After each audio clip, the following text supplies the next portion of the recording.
Around 100 prison guards have walked off the job over safety fears after a 45-year-old officer was attacked by an inmate at the Woodford Correctional Centre yesterday.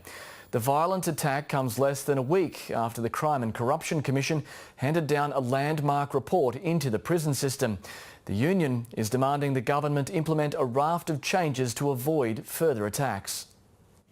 A vicious attack, leaving this prison officer with serious facial fractures.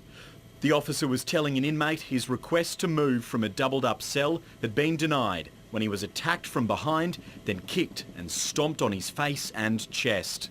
It's at least the 7th serious assault on an officer this year. For months we've been warning this is the sort of incident that is going to continue to occur. Staff at Woodford Correctional Centre walked off the job this morning after union delegates met to discuss a raft of demands.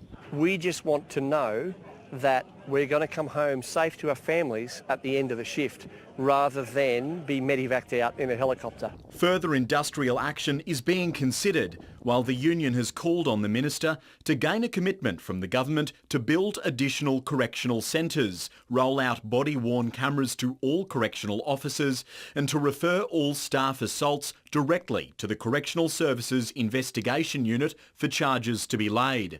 It says without government support now, all employees will unequivocally be asked to work in an unsafe, under-resourced, failing, stressed and unfair workplace. The CCC says overcrowding is to blame for increased assaults on staff. That's a sentiment expressed by the new Commissioner more than 4 months ago. But today he stopped short of agreeing that a new prison ought to be built. There are sensible conversations being had with government about the future demand and how we manage that demand. This former corrections supervisor was diagnosed with post-traumatic stress disorder and retired early 2 years ago.